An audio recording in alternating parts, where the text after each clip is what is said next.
Hello, everyone. May the force be with you and also with Ahsoka. We stan Ahsoka. We are here. We are live, and we are going to talk about everything that is Mandalorian today. And the child is with us, is making a cameo. Well, not a cameo, more like a guest appearance on the show. So everyone say hi to the child. Oh, and hey, I think we've got Christian.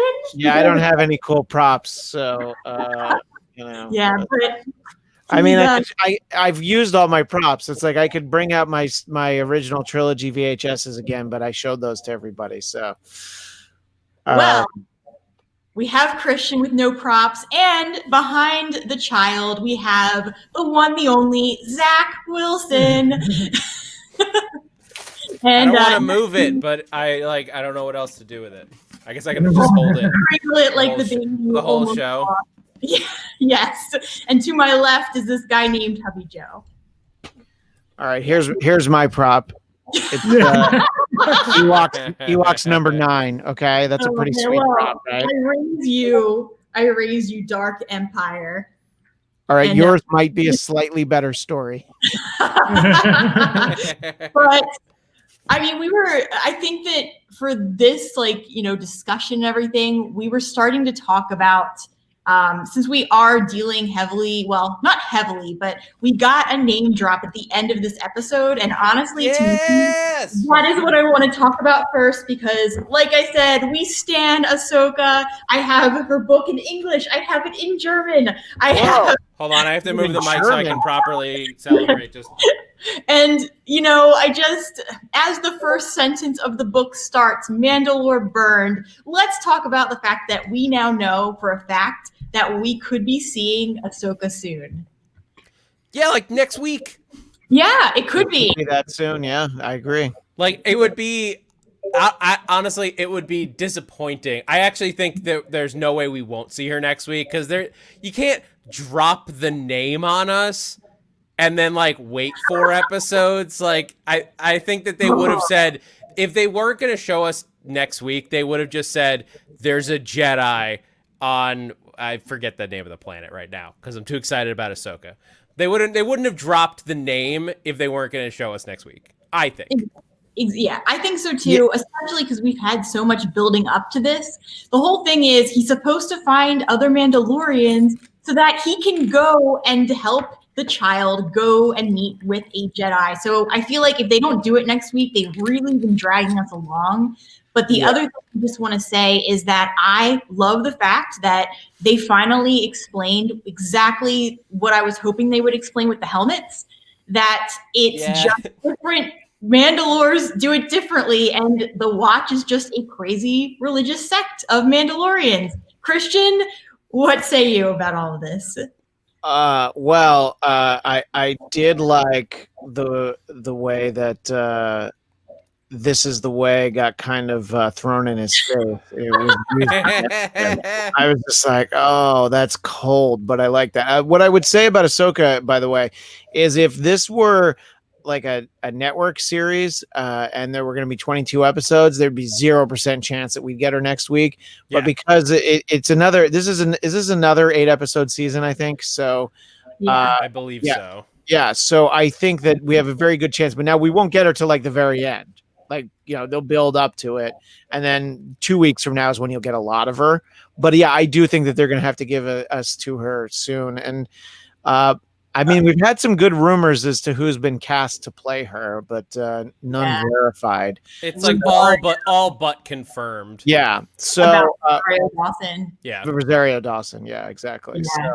So my thing is, I just really hope they don't give us a Force Awakens Luke kind of scenario where we walk up and there she is and we end the episode. We've done that in The Force Awakens. Let's not repeat this. Let's actually get her in the episode. The difference is that you'll have to wait a week instead of 3 years. But yeah, I know what you're saying. I think it might be a lot like that. That's what I'm thinking. I would love to be wrong and see her in the first 2 minutes, but I don't know. I really think we're gonna see her quick because they dropped the name. And they didn't have to. They could have that line could have easily just been, there's a Jedi. Like I was saying, I don't think they're going to delay it. Just introduce her in Act 1. And the problem is like what happens once he does meet her. And I think that's what the episode is next week is going to be. It's going to be he's going to find her and then stuff's going to go real wrong. So since we're talking about her showing up, a couple people in the chat, Ivan Soto says she better be practical, no CGI, please. Daniel Drew says probably will be practical. Yeah, I hope if there's any visual effects, it's maybe like, an occasional like glow or something. But I don't know that we're going to get anything like that. I think it'll be like The Child. It'll be 90% practical, and then when they want to make it, like if she fights, her tendrils, I don't know what to call them, but like those will be CGI in a fight. But when she's standing, they'll be practical, so it'll feel real the entire time. That's the beauty of using practical effects with CGI, is that you forget almost when the CGI is happening. Now, Joe, as we've been talking here, Joe, do you want to share what you just pulled up? I just pulled up that they say Disney Plus Germany accidentally confirmed that Rosario Dawson will indeed be in Mandalorian season 2. Nice. I'm so disappointed in the Germans, because it's so unlike them. Usually they can keep a secret. Also, there are her mantrals, by the way, in case anyone was listening at home and wanted to know. I think that it will kind of be, kind of like what you were saying, Zach. I think it's going to be predominantly practical I think they're going to have a little bit of CGI for the mantrals. I wouldn't be surprised, but I think otherwise it's just going to be like, let's just say that it is Rosario Dawson. Yeah. I think we can pretty much assume it's going to be Rosario Dawson. She's good casting for that role. Yeah, exactly. And by the way, she'll be the only character to exist in the Marvel universe. Yes, it's the TV Marvel universe, the Star Wars universe, and the Clerks universe. So she'll be in all of those places. I was about to jump in hell no. Ming-Na Wen is it? Oh, you're going that way. Yeah, exactly. But Christian, I believe she's in the Star Wars extended universe. She's in the MCU, and it's the View Askew-niverse, sir. Oh yeah, no, you know what? You're right. It is beyond Clerks 2. One of the you got to give kudos to Kevin Smith. One of the earliest cinematic universes, other than the Godzilla movies. Yeah, that's true. The Askew-niverse was really in early, But anyway. Speaking of Ming-Na Wen, though, there was another actor who we all know and love, or probably don't love him actually, but we got to see one of the male Mandalorian who was with them, Simon Cassianides, and forgive me if I butchered his last name, who was he played Sunil Bakshi on Agents of S.H.I.E.L.D. as a bad guy. So I'm expecting he's going to be bad. But maybe that's a typecast thing, but he plays Woves in... Earlier in the chat, Ivan pointed out that we had 2 Agents of S.H.I.E.L.D. because we had Bakshi and Agent Blake. So we had 2. Oh, that's right. I just see him, and to me, I just see the Man in Black. Yeah. Oh, absolutely. Yeah. And then Bosch. But yes, really, the Man in Black is always the first thing with him. But and I had no idea he was going to be on this season. It was sort of like when Bill Burr was in season 1. You're like, what? Well, and my thing was, I was trying to figure out who he was in terms of being part of, the Star Wars universe, because I am 99% positive that the unidentified woman with them was Sabine Wren. I mean, come on. Do you guys see the way that she slurped down whatever it was they were eating, and just the way that she was acting? Sabine all the way. I want Sabine to be in this season. I feel your desire for it to be Sabine, but Sabine would not be caught dead in just straight blue plain armor.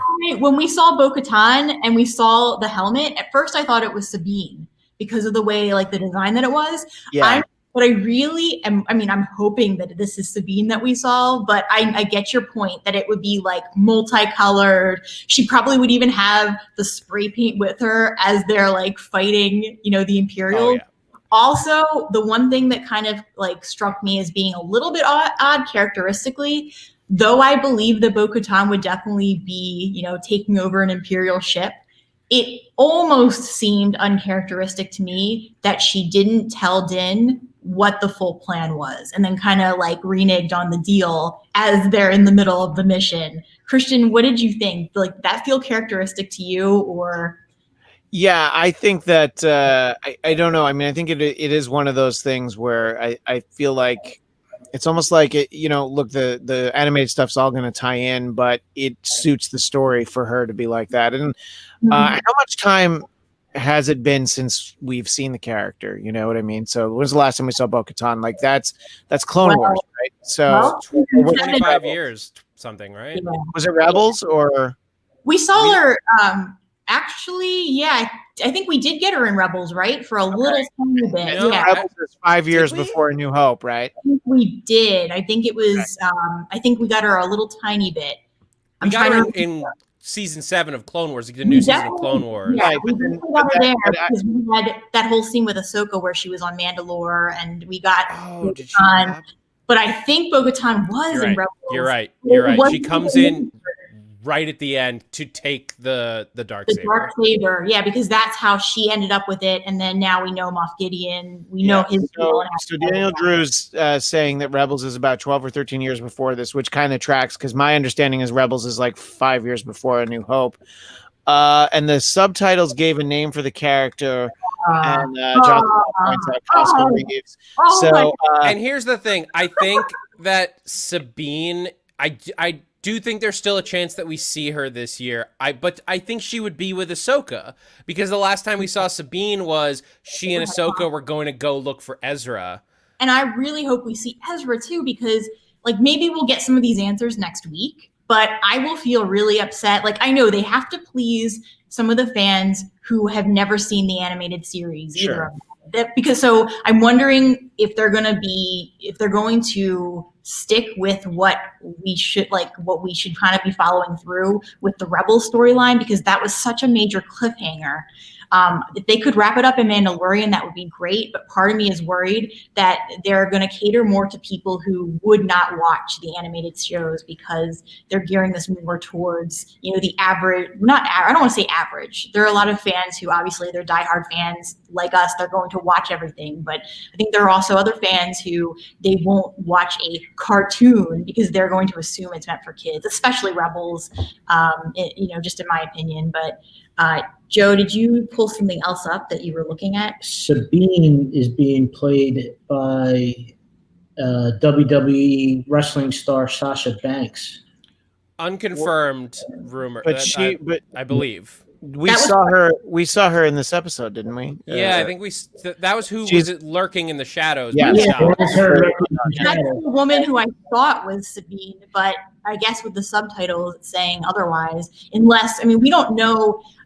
When I looked on IMDb for an official name for the character, I did not see anything. Right. And she was billed by her actual name because Sasha Banks. It's like, she was billed by whatever her Dwayne Johnson is. I don't actually know what her name is. Somebody in the chat said what it was.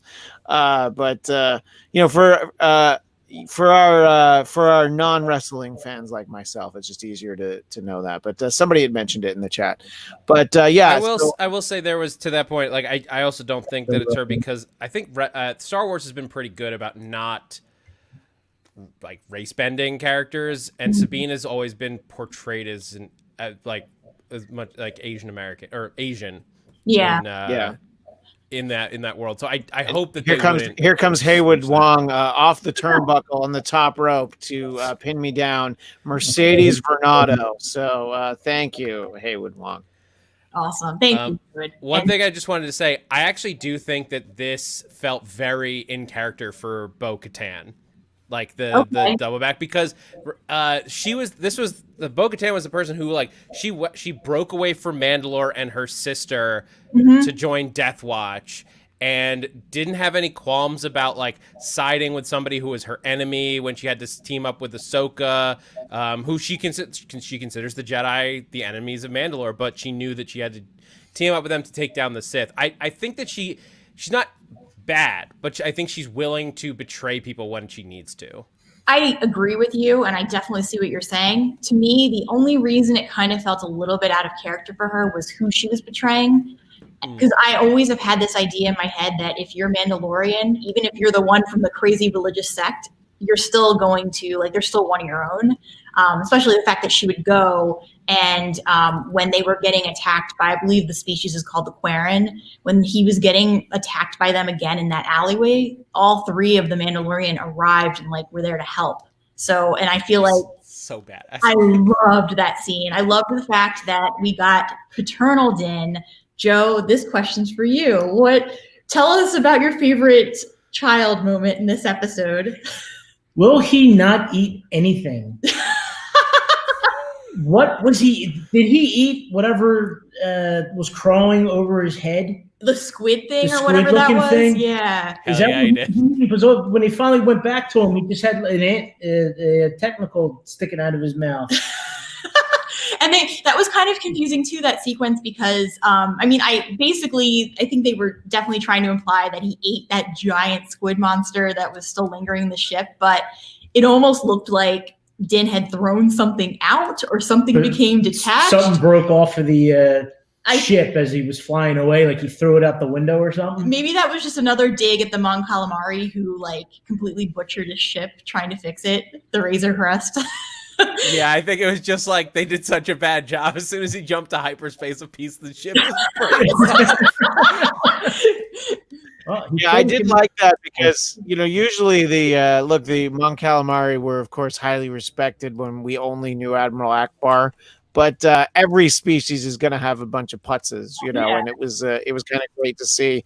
I think that the one thing that the child won't eat was, when he was staying with the frog family, and once one of the eggs hatched, he was really attached to it. And I thought that Mando had a great line, as I already have enough pets. Well, and that's my thing. I was actually kind of kind of going back from, the previous episode.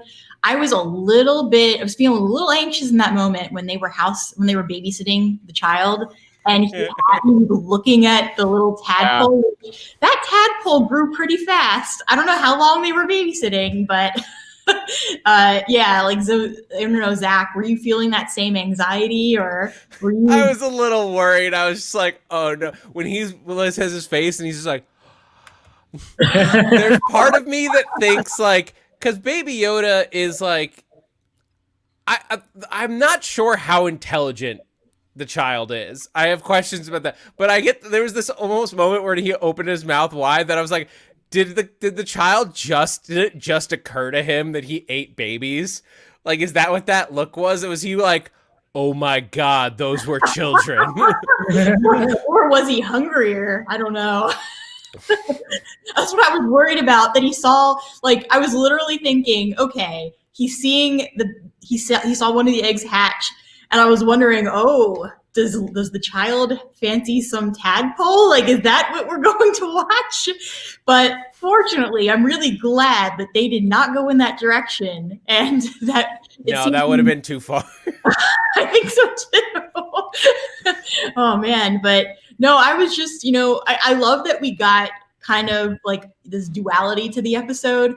We got to see some major Din father moments of being super protective of his kid. Don't play with your food. Yeah. And then on top of that, we got like this action adventure, like, okay, dad's off to fight. So it was like, it really, like, that A and that B plot, I thought really worked out well with such a short episode too. Yeah, I hate when they're closer to half an hour. That's infuriating to me. It was so fast. Yeah. Yeah, and it's crazy because so much happened within that first 14 minutes. Christian, what would, just kind of speaking to everything that we saw, what did you make of, I guess we didn't really touch too much on that opening scene where in Trask, and they end up with the one set of Quarren. What were some of your thoughts as you were watching that pit open? Yeah, that was one of the things that I wanted to mention. It was sort of like you could tell that at no time did Mando ever trust them. And they're like, don't you want to see this? That'd probably be good for the kid. He's like, yeah, we're close enough. because he's like, yeah, I don't, I've kind of seen this trick before, but then obviously they tossed the child in there, and his cool little baby pod now got demolished. So now it's like, oh come on, I love that thing. I'm sure he'll find another one, but the Razor Crest just sort of like almost disintegrating on entry. I did like that moment when he's like, "Oh my God, what a great landing!" and then he parks it in the water. Because he gave up. He's like, "Yeah, we did it." Oh no, So I thought that it's good. I kind of like that aspect of things not going entirely well, but not in a way where he seems like he's inept at all. Like because he's as good as he is, he's able to actually get that ship from point to point. So I thought that sequence was important, but of course it gets all overshadowed by the time we see the other Mandalorian armor. When we get to meet those characters, and sort of what you're talking about Bo-Katan before. I was thinking in my head that it's also very consistent with the other character that Katie Sackhoff is so well known for playing, which was Starbuck on the reboot of Battlestar Galactica, which I think it's almost like they knew when they cast her as a voice actress that they're like, yeah, we'll probably have you play it on camera at some point, because it worked out. It worked out well because look, sometimes you'll hire a fantastic voice actor or actress, but they would never be able to play the character on camera because they just wouldn't have the right physicality. And that was a case where it was like, well, why would anyone else play her? And it was unreal. It's crazy because she literally not only embodies the voice, like she plays, for Rebels and for Clone Wars, but her physicality embodies the character like so well. Zach, like I know you recently watched Clone Wars. Yeah. What do you think of all of this, seeing her on screen? I forgot that was Katie Sackhoff, like as the voice actress. It just slipped my brain. Like I just completely forgot about it. And then like Sierra was like, "Oh, that's awesome, Katie." And then it like all clicked into motion after I finished the episode. And it was just like, that was awesome. When has that ever happened before? I think this might be a first. That somebody has taken an original character that they voiced on an animated show and then played them in live action. I feel like the only one who could pull it off, and I don't think he has, but Mark Hamill, if he were to play a character's voice, I could totally see him, like any character, just showing up and like being that character in like a live action. But I don't know if it's ever happened, to answer your question. He got close on when he was on the Flash, because he was not playing the Joker, but he was playing like some Riddler character, I forget which character he played. Not to get too bogged down in the minutia, but did Kevin Conroy play a Batman as part of Flashpoint? He did. Yeah. Okay. That's true. So he did, but that's like it's a little different. Yeah. No. But yeah.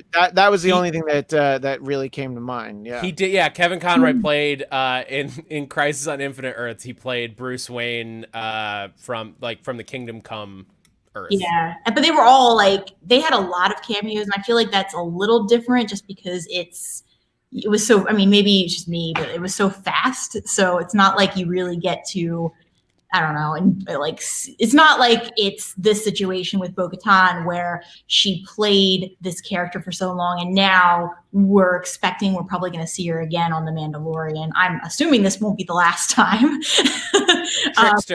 Trickster. Thank you, Ivan and Haywood. And by the way, I looked up, obviously we've talked about how Boba Fett premiered as an animated character, but it was a different voice actor than anyone who's portrayed him on film. So did he even talk in the first when he was animated? He talked more in the holiday special than in any of the movies, actually. And that was an actor named Don Franks was the actor who voiced him for the holiday special. Which, by the way, since I said the words holiday special, I believe Tuesday is the Star Wars Lego holiday special. I'm going to watch it as soon as it drops. I am so excited. Sorry. And it's under embargo, but it's under embargo, so I can't confirm or deny whether or not I've seen it, and I can't say anything. But if you're a fan of The Mandalorian and you're watching this show, Keep your eyes peeled. That's all I mean, can they say. showed. I haven't seen anything. I'm not fancy, but or not fancy, depending on whether or not Christian did see that. But Possibly. they did show Mando and Baby Yoda in the trailer for it, and I can't. It looks like they just it's a bunch of kids playing with like all the Star Wars Lego sets that they've just smashed together. But okay, so like, not to get off the topic of Mandalorian, but I just want to say this about the Christmas special. It is like some amazing fanfic writer was given the rights to create the story, and they just went for it because we have time travel. It was like, Rey saying, "Hey, I'm just gonna go back in time," and she gets to fight Darth Vader. The time travel, I think, is the same things that they used in Rebels to do time travel. Like, they're just like homage. And Which I think is the great thing about the Lego, just the sort of the Lego universe, like that the Lego Batman movie had so many inside jokes from all the different movies, and it was great. Yeah, they always do. I like the Lego Star Wars, Lego Batman. It's always like all these inside jokes that because they can do it. It's technically not canon, so they can do whatever they want. I just want to say one more thing about voice actors, though. Sam Witwer, like the guy, for anyone who doesn't know this, he on Clone Wars, he played Palpatine and Darth Maul. But he's also he's just a really well-known voice actor, but he also was in Riverdale. He played as one of the teachers in the latest season that they just had, but he does a lot of voiceover work, but I feel like he could probably pull off something like what we saw with Katie Sackhoff. So he was he actually did do the voice of Maul in Solo. Although they did bring in Edgar, not Edgar, what's his name? The guy that played Ray Park? Ray Park. Okay. I think his character on Heroes was named Edgar, and that's why I think of the name Edgar when I think of him. That ending scene with Kira, though. That's what. Yeah.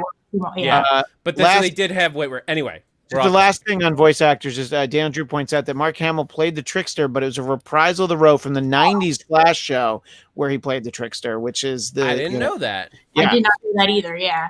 Yeah. So even though, different universe, I like when people can, basically footnote our footnotes. So, so Joe, I know when you were very familiar with Katie Sackhoff in general. Yes. Well, how do you know her from? Battlestar Galactica. Yeah. Okay. Right. He was incredible in that. Yeah. Because that was that was one of those things where it was early enough in the world of reboots where it's like, wait, Starbuck's a girl now, and then in the first episode you're like, oh, okay, but she's really cool, so they it doesn't matter, you know what I mean? It was the first time where I was like, all right, clearly that can work if you write it well, because as bad as that series was, maybe for adults to watch, I loved the original Battlestar Galactica, which all 22 episodes were rerun pretty regularly. So I think that she's great, and you don't see as much of her. So this is great that there's a role, hopefully a recurring role for her on this show. Yeah, absolutely. Now, one of the things that I definitely want to talk about is Moss Gideon, because obviously we had him major part in season 1. He's back. What do we think? Oh man, well you have to get into it, and then because you have to talk about the lore dump that we got from Bo-Katan, with everything that we just learned so much more about Mandalorians and Mandalore. But that's the moment where you're like, oh, okay, so we have the Man in Black talking to Gus Fring, from Breaking Bad. So it's just it's everything in this 33-minute episode, but yeah, I think it was good because we'd gotten this was episode 3, right? So this is about the time where we should get to see Moff Gideon again.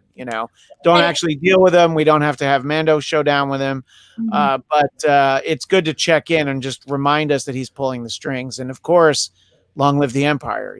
Oh, yeah. And so we basically confirm what we already kind of suspected, that he was probably the person who led the Empire's. They called it the Purge in this episode, right? The Purge of Mandalore. Yeah, I believe they called it the Purge. I mean, yeah, I can double check that though. But and not like they were turning the Mandalorians on each other one night a year kind of purge, like in a house with Ethan Hawke. Yeah, a different kind of purge. Different. Yeah. But I loved all this like the hints that we're getting that like that I find it fascinating, the idea that our Mandalorian, like that Mando has been or Din has been brought up with like potential lies or like brought up on hearsay, and he's gonna have to like contend with the fact that maybe the people who raised him didn't know the truth or actively lied to him. Well, and what's interesting to me is that so Rebels and Clone Wars portrayed Mandalorians much differently than what we saw with Empire Strikes Back and with the Return of the Jedi with Boba Fett. You never saw him take his mask off. So for me, watching Mandalorian, I wasn't sure if we needed to go off what we saw in Clone Wars and Rebels, or if we should be going off what we saw with Boba Fett, and maybe there was just something that, you know, that they just had never explained about why suddenly one day Mandalorians had to take the creed where they were always wearing the mask. I did not know, like, because it was never explained in canon if they should wear the mask or if they shouldn't and what the deal is. That's why I love this episode so much, because it finally gave that clarity about why there is this kind of like, you know, schism in the fact that we have someone like Din, who from our perspective, we didn't know what, like, we know what Mandalore is like because of the Clone Wars and because of what we got, especially in that last season. And from even books like Ahsoka, where they go, you get to see a little bit of Mandalore when she's on the planet. And you know that Mandalore, you know, was basically in ruins near the end of Clone Wars. So we know all of this, but what we really didn't know is why, like from Din's perspective, we just believed what we were shown, which is that, oh, nope, the way is that you always wear your mask. People do not see you. That is the way. So with nothing else, with no other perspective, we just believed what we were told. And I know, like, you know, even Zach, like, I remember we were kind of discussing this a couple weeks ago, wondering what the deal was with someone like Bo-Katan and Sabine, who, you know, is definitely a Mandalorian, even if she's not, even if she was traveling with the Ghost and the crew. So what I love is that we got more of the, not, I wouldn't say politics per se, but we got more of like the cultural differences between Bo-Katan's point of view and what we get with Din. And I just love that they explain that. Yeah. And so they called Din's like sect, or tribe. In my mind, it's a tribe. I think they refer to it as sect. They were tribes, yeah. But that's just because I'm equating it with Judaism. But so his tribe is called the Child, or he's a Child of the Watch. Yeah. And obviously we saw in season 1, obviously, because I'm that big of a nerd. We did see in season 1 that it was like Death Watch, or they looked like Death Watch, were the Mandalorians who rescued him as a foundling. Yeah. Is that the same Death Watch, do you think, that Bo-Katan was a part of for a little while? Which even the leader of that Death Watch removed his helmet. So there's some kind of divide there. My guess is that it all goes back to everything that happened right before the Empire took power. I'm guessing that right around that time, there was this big split in certain tribes of Mandalorians. And so for survival, that's probably where we're getting this, where Din's group of Mandalorians never took the mask off. And even like a bounty hunter, I could see why, like, you would not want people to know who you are. I mean, if you're always wearing, like, everyone knows Boba Fett's armor. So it doesn't really, like, you're hiding who you are, even if people are going to know you by what you're wearing. So I think that there's some practicality in being a nameless, like, even if you have a name, you really don't have a name because no one really knows you. And technically someone else could be in and out of that armor and no one would be the wiser. So yeah. I think there's some, I'm guessing that's where they're going with this. Christian, What are your thoughts? Let me throw in a few things from the chat. The Watch and Death Watch are connected, says Daniel Drew. And Michael B adds that apparently there are clans in The Mandalorian, and Din is part of a more traditional clan, and there are other clans to take theirs off. You know, Zach talking about it in terms of tribes, it's almost like this could be sort of like your Orthodox Mandalorians. Yes. No, I mean, it's like an older tradition that sort of, you know, and Sabine and Bo-Katan, they're reform Mandalorians. Or here's what I was thinking as I was watching it, that the Watch are actually like the crazy QAnon Mandalorian, and they, you know, that this is something that he's really going to have to, you know, break away from. And I think that, you know, him having been misled could actually be, you know, sort of a fascinating way that everything that he knew that was the way could actually be, you know, the wrong way. But I thought that, you know, for a very short episode, they were able to delve into so much of this stuff and address a lot of the things that, you know, you come into the Mandalorian with of, you know, yes, we'd seen Boba Fett, but we also saw Sabine. We'd also seen, you know, other, you know, things in the animated series, plural. So I think that they throw a lot at you, but not in a way where it's overwhelming. It's just a lot more to talk about, like we're doing right now.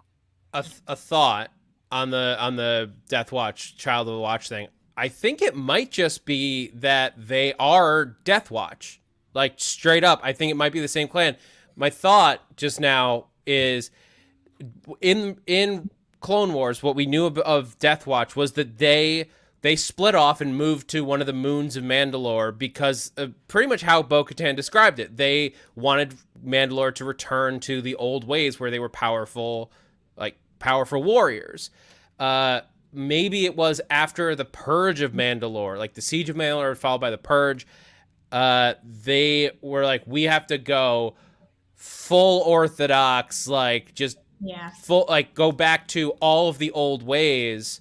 Because clearly we have broken from the way, and that is why our society crumbled and failed. So I think it might be the same group of people, but even if during the time of Clone Wars, they weren't as like crazy religious, they only got more religious in the couple of decades since then. And that's one of the things I love about those final episodes of the Clone Wars season 7 is that we got a sense of how crazy things were on Mandalore.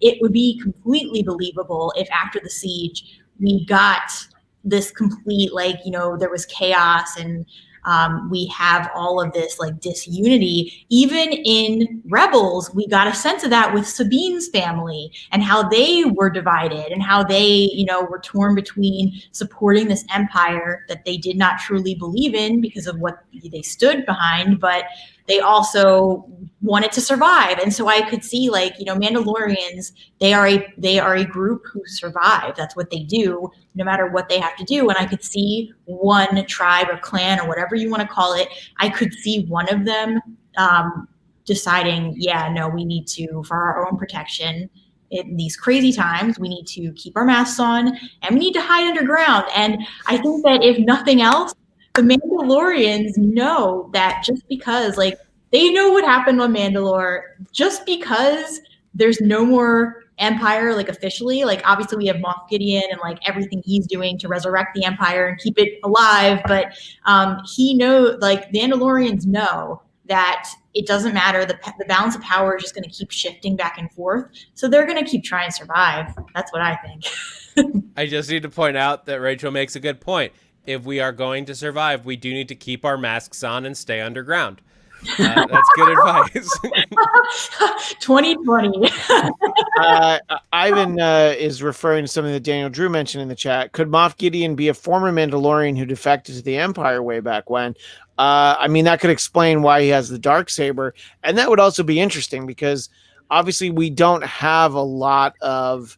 I mean, I don't know what there's been in terms of, you know, novelizations and comics and things, but I don't know what we've had in the way of Mandalorian lore, which is a bit of a mouthful, but in terms of people who have left, you know, who've stopped being Mandalorians. And I feel like the only reason you would do that would be to be basically to be a high-ranking official in the Empire. It would kind of make sense that it would not fit into the path of the Mandalorian to, be commissioned as, I mean, the Moffs are so high up. I don't even know what the hierarchy is, but I mean, Grand Moff Tarkin was, basically Darth Vader's boss. He was probably like second to the Emperor in A New Hope. And we did see Mandalorians joining the Empire in the most recent season of Clone Wars. Okay. And they had them specially outfitted with Mandalorian adapted stormtrooper-y armor. Okay. So there was a chain that makes sense. They might have phased out the Mandalorian looking stuff and just been like, Gideon, you are now leader of Mandalore. And one of the things that was interesting too, I know I'm going off Mandalorian a lot here, but in Rebels, I love how they kind of showed the way that the Empire viewed children. If we look at what they were trying to do with Ezra, which is basically kill him, versus someone like Sabine and other young people in general who they were trying to train and actually bring them in as young recruits, it's very telling in terms of if you're Mandalorian, they probably wanted to use you, versus if you're a Jedi, you were done. But Joe, my next question's to you. Let's talk a little bit more about this Imperial, just the Imperials in general and what we're getting right now. We know that the Empire is done. The final Battle of Jakku has already happened at this point, so we're way past that. My question to you is, what did you make of the actual, what we were getting aboard that ship in terms of just the comic moments, but also more of the serious moments too? Well, the C-rated stormtroopers that seem to don't know how to use guns too well, they died quite easily. Red shirts. Yeah, they were the red shirts. Definitely the red shirts. It was pretty crazy how they overtook that ship, and there's 10 of them, and there was only 4 of them, and they were just horrible. It's it wasn't the normal stormtroopers you were looking at. They were weaker than normal. Does everyone else know? I mean, normal. I get it. They have no major empire to go off of anymore, but they just seemed especially weak. I mean, I don't think we've seen a stormtrooper get stabbed before. I think that's a Star Wars first. Yeah. Well, here's the thing. These aren't your Union stormtroopers. These are the scab stormtroopers for after the Empire. And it's like replacement NFL players. Sure, they can kind of look the part, but when it comes down to it, you're not actually scared of them. And it was it was referenced earlier. It was they can't hit the side of a barn, basically. So I did think it was fun to see sort of the hierarchy and the Empire still being the Empire when let's just call him Titus Welliver. When Titus Welliver just, he kills the 2 guys piloting because he's like, all right, yeah, these guys aren't loyal in the way that, when the Empire was the Empire, you would have been like, okay, yeah, that's, our orders are that we're going to take the ship down. And you're like, no, I'm going to have to kill these guys because they're just in it for the money or whatever, So I think obviously your officers are going to be loyal to the cause, but I feel like your foot soldiers and, even your mid-level, your middle management, I don't think they have the loyalty to the Empire that we saw in the original trilogy. So I think that was clearly on display with this ship, and you did have 4 Mandalorians. So, I feel like our Mandalorian Din would have been able to take over that ship by himself if he'd needed to. But, so it's not that hard to believe. It's just was a little bit easier to do because these aren't your A-list stormtroopers, And then just the one other comment, and Ivan made the same comment in the chat. The one time the stormtroopers do shoot straight, they hit Mando. The one who's really 15 times and knock him down. Poor Mando, that really. I know he's wearing the heavy Desker armor, but I was really worried that he was gonna somehow, not that it was gonna go through the armor necessarily, but that he was just somehow going to get injured by this. There are holes in the armor. It's his neck's not covered in Beskar. Yeah. Yeah, it's true. Can we Can we address? I just wanted to quickly because Michael B had a question, and Christian, I know Yeah, you had it. I was going to bring this up before. So this is great because I mean it says Zach, but I think it's worth all of us chiming in on. Do we think Din was taking during the Clone Wars or Rebels? It And was we Clone don't Wars. really know how old he was. He is now. But we can place it because there were it was the big like bulky like dudes with the droid. And I think they mentioned too that it was during the Empire when he was taken. Like it was kind of like someone I think actually addressed that. Well, no, we saw like early Empire, not. But he was being attacked by the droid army that would have only been present during the Clone Wars. And that's from the Clone Wars. Yeah, I mean it's probably maybe late Clone Wars. I mean the entire rise of the Empire. You can basically, the rise and fall of the Empire, you can basically track from Luke Skywalker's life. So that tells you it's what, maybe like 25, less than 30 years from whatever age he is in Return of the Jedi is the fall of the Empire. Luke and Ezra, because they were all born within, I think Ezra was literally born on Empire Day, a day after them. Right. So I don't know. It's tricky because I get what you're saying, Zach. We still, in my mind, we still don't know 100% at what, like, I personally think that it's probably before Rebels, but I think that I don't know that it happened during Clone Wars either. Like, I kind of feel like it's like between. So the reason that I say it had to be during Clone Wars is because I can't remember exactly where they said this, but when the Empire officially began and like when the Separatist army fell and the Emperor like took over, all of the droid armies were immediately shut down. That was like and they do establish this in the new season of Clone Wars when we meet that little like band of droids that are still going. They had only been kept on because they didn't get the original order, because all droids were like sent a command to shut down when the Emperor took over. So the fact that they were, and I looked it up because I couldn't remember, it's bothering me, the super battle droids, those big like bulky dudes, those were the ones that were attacking when Din's parents were killed. So if they were active, it had to be before the Emperor officially took over. Yeah, and by the way, I just want to throw in a different viewpoint from Ken here. I don't need to watch the cartoons or read the books. I just watch. And by the way, it's absolutely true. You can watch Mandalorian. Look, Ivan told us that he's never even seen the original trilogy, so you can watch Mandalorian and enjoy it on a lot of different levels.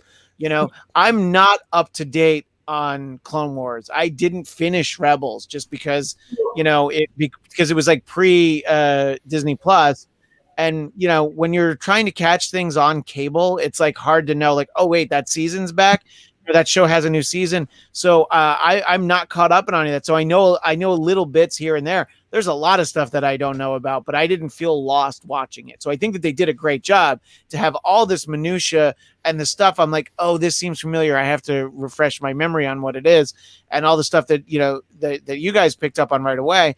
But somebody like Ken is just like, yeah, man, that Mando's cool. I like that, you know, and Baby Yoda's adorable, and the show's great on all these levels. So just so everyone knows here, what I am kind of looking this up as we were talking about, you know, when Din was actually taken. Now, you know, take this as you want. This is from Decider.com. They have been so bold as to say Death Watch, under Bo-Katan's lead, rescued young Din Djarin in 19 BBY, the same year that Star Wars Episode 3 is set in. So by that basis, then it does sound like Clone Wars, and Zach, you would be correct. Yeah, Daniel says the Din flashbacks would have been during the Clone Wars, probably. You know, it's just an opinion. Although now that I wonder if I'm assuming that article, or was that article before today? Yes, November 3rd, 20. Okay, because like I wonder if Bo could it did look like Death Watch, but I wonder if that was that would have been after Bo-Katan broke away from them, because the way she talks about it in this episode feels like she is not interested in whatever that group of Mandalorians are doing. Yeah, but I mean, obviously we don't know what's happened since we last saw her, so it's it's interesting because we didn't get too much of her. From what I remember in Rebels, it was just a little tiny bit. She might have been in like a couple of episodes, maybe between 2 and 5, from what I'm remembering. But I know she's always been that person who you can see that she could easily become very disheartened by the state of things. And just, I could imagine, just because we have, I could see her just completely not wanting anything to do with Death Watch by the point that we meet her. That's fair. That makes sense. Yeah, but that's a really curious point. Now I want to actually go and try to place this more and look up the battle droids and see. But maybe next week I'll. I definitely want to see that flashback again in season 1, because I want to try and pick up on all the minutia. And I talked about this when we were doing our show at AfterBuzz for season 1. What I wanted more than anything was in the flashback, I wanted Boba Fett to be the one to rescue Lil Mando, but that is not what I got. So, question that I was trying to remember: would Bo-Katan have ever had any interaction with Yoda? Not that I remember. She never went. I don't know that she was on Coruscant. She, I don't believe, would have ever gone to Coruscant. But did Yoda ever go to Mandalore? In Rebels or anything or Clone Wars too. Yeah, or Clone Wars. Yeah, I don't think so. I don't think. But obviously, that's another thing I actually wanted to say. So thank you for reminding me. One of the things I can't wait to see is Ahsoka's reaction to the child, because maybe we'll find out who the child is related to, because obviously Ahsoka obviously was Anakin's Padawan, but would have sometimes trained with Yoda. And so if anyone is going to give Din some answers, it's going to be Ahsoka. Well, that's why I'm wondering about Bo-Katan, because that's what I'm so excited about. It's like somebody is going to nobody on this show so far knows who the hell Yoda is. Yeah. So nobody recognizes that this is this child is the same species as one of the most powerful Jedi of all time. I would guess that Bo-Katan, she was around the Jedi enough. I would guess that she knew of Yoda and knew what he was. I don't know that she ever met him. But she may not have known. She may have known the name of Yoda, but she may not have known his what he looked like. Yeah, too bad for holocrons, not. But now we're gonna go meet Ahsoka, and Rachel, to your point, I'm so excited for her to be like, oh my God, she's gonna say, what is the over-under on her saying the words Baby Yoda? Oh my God, she has to. Here. Someone's got to say it, because in this episode, I love that Din said the child. That's literally the child. I think he said it a couple times this season too, because he just keeps calling. It's like, name this baby, Din. Yeah, exactly. Something. But no, I mean, do you guys here's I guess one final question then before we wrap up. Do we think that this is somehow Yoda's child? I kind of hope not, to be honest. I mean, he's been dead for 5 years, and we don't know. Yes, the gestation period for a baby of his species could be 20 years. We don't know, because he lives to be 900. Well, the child is 50. He was born when Anakin was born. Right. That's what I was going to get at, is that they established, how old he is. So yes, Yoda could have, but I would think that if this is Yoda's child, he must not have known, because you would think that at some point, Yoda, look, even Jedi have one-night stands. In fact, it's probably better that you have a one-night stand as a Jedi, because you're not supposed to get into a relationship, Exactly. Think about it, though. Yoda for as much as he was supposed to be a true Jedi master, to be one of the Jedis who broke the vow of celibacy, that would be hilarious. Do the Jedi, I don't think, correct me if I'm wrong, I don't think the Jedi have an actual vow of celibacy. They're just not allowed to be in relationships. Well, I think the whole thing is no attachments. And yeah, so, no attachments. That sounds like a no strings attached one night stand to me. Yeah, so basically, what it says in the Jedi Handbook is it's okay to step out for some strange, but you actually cannot settle down. I think that must be what they say. Oh, the first Jedi were just like, it was just, they were somebody had a late night hookup, and they're like, oh look, like I would stay tonight, but like the Jedi Order says no attachments, so I gotta go. Sorry. The original Jedi Order looked like a SIG-ep fraternity house, so it was really just whatever they wanted to do. It was all Animal House in there. They had man, one of those books that burned in Last Jedi was actually what's that book that was like from like 10 years ago? Oh my god! I know the one you mean. American Pie, like that book on like. Oh yeah, there was the for Jedis. Yeah. Casey Affleck had a book, that they passed down to like their younger brothers or whatever in American Pie. I know what you're talking about. Yeah. So the bro code is anyway. I would think that this is whatever Yoda's species is. I think it'll be fascinating if he is in some way, Yoda's son. But I don't think that's the case. But it would be great if he was. With the way the show has been going too, where they're like everything is a step removed from the characters, but not related, not actually them, except for Boba Fett. Now Boba Fett's running around, so like we're getting a little more there. Yeah, and I guess it depends too. Like if you I know.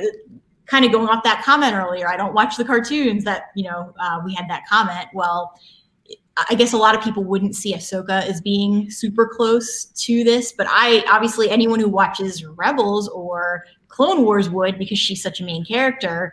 But no, I mean, just going back to the Yoda and the child, I would imagine like it could even be like his nephew or like this is Yaddle's baby. My daughter, but still, like that would be, his,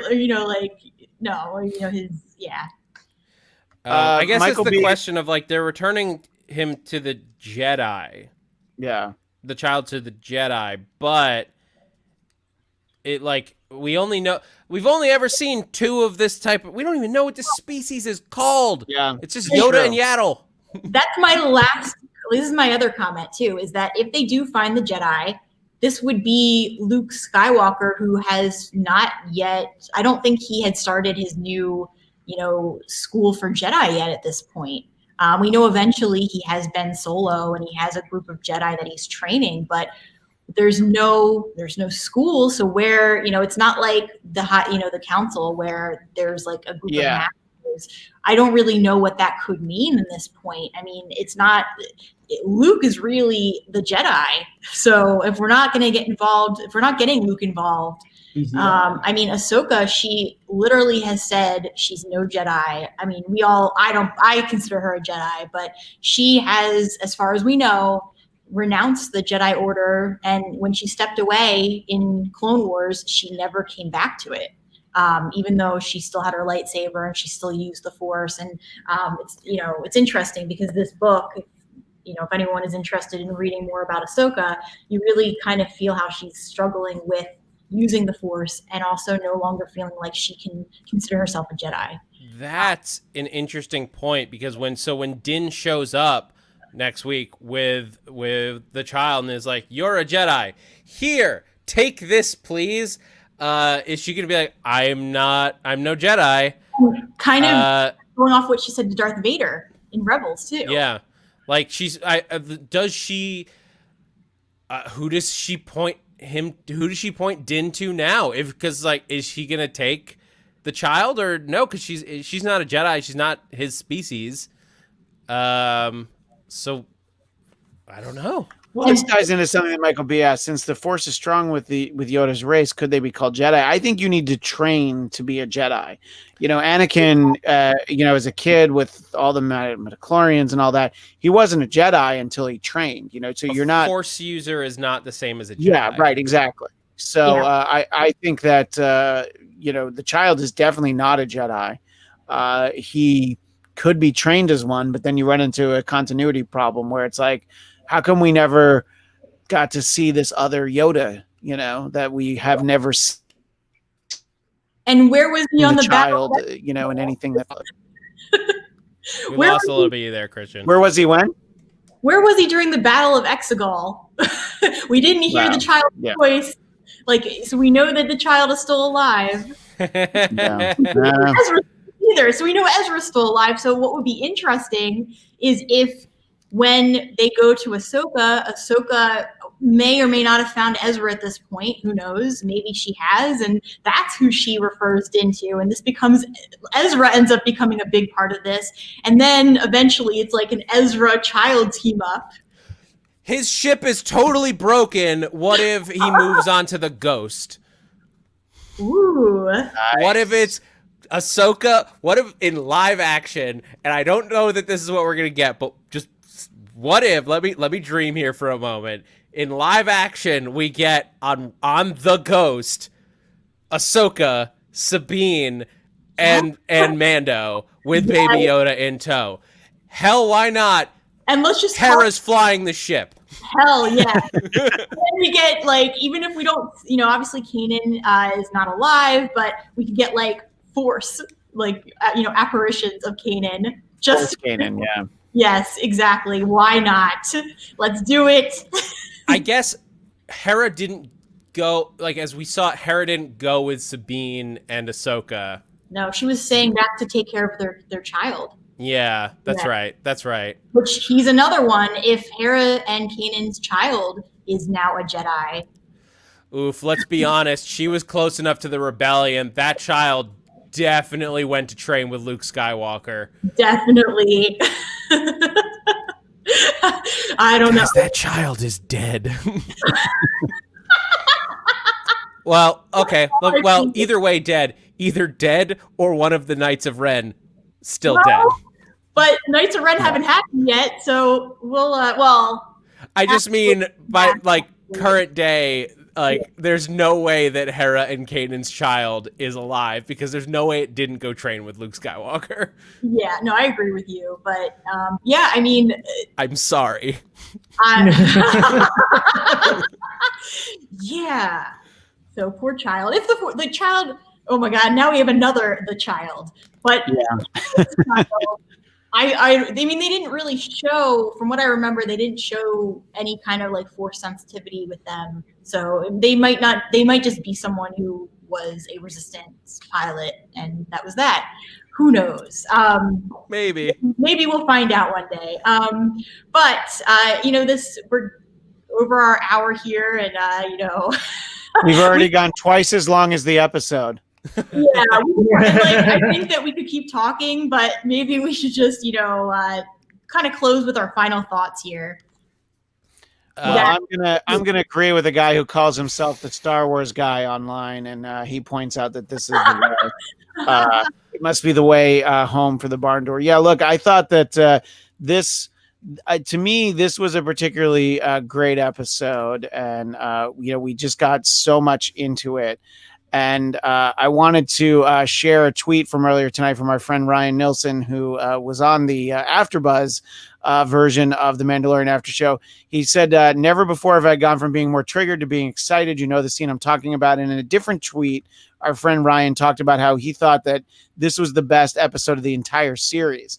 And it's hard to quantify something like that. But in terms of giving information and exciting moments, I mean, this is right up there with the best episodes of the show.